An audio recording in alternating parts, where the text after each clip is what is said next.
Good morning, friends. I'm out here. I'm still walking. Yes, I'm still at it every day. Today I was listening to Grant Cardone segments on attitude, and I realized that maybe we all ought to check ours. We're in the middle of something that most of us have never experienced on any level.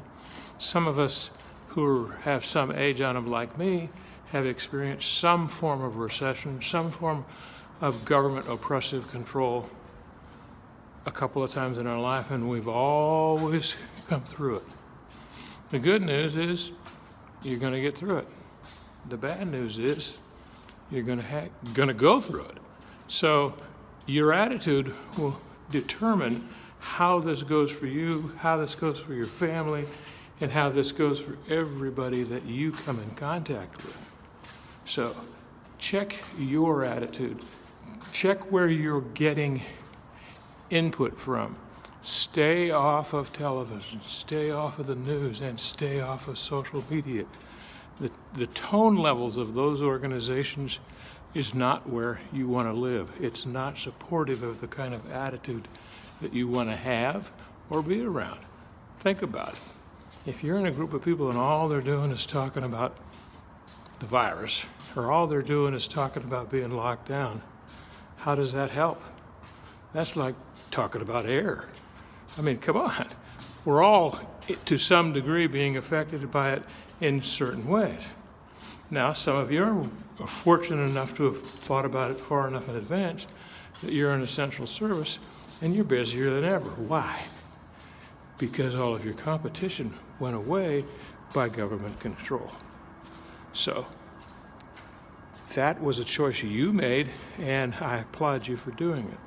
But for the rest of us who are not essential, that's some government bureaucrat who determined that I could buy booze, or I could go to a restaurant, or I could create masks that meet certain guidelines. For there to be a well-organized, structured society, there have to be some rules. But there certainly doesn't have to be the kind of rules that are in place in most places. And even a 2-year-old feels that. Well, okay, maybe a 12-year-old. But you got to have a different attitude about it. You got to make light of it.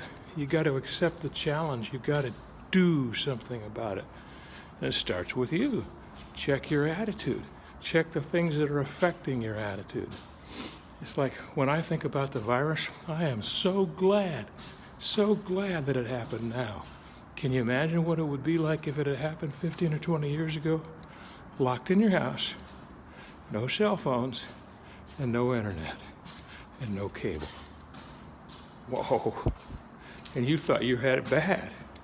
At least you could, with the current structures in most places, you could still communicate with the world, and that means most of us can still do deals, can still do business, or find jobs. Look for where the opportunities are. Look for where the money's flowing freely. Look for the essential businesses and find out how you can become part of that. And then use the Grant Cardone training and become the best at it and dominate that market. It's a plan. It's just whether you want to do it or not, or whether you have the attitude to do it or not. So, work on your attitude every day. Attitude determines how you feel about things. And there's an old adage, it's not about what happens to you, it's about how you react to it or how you deal with it.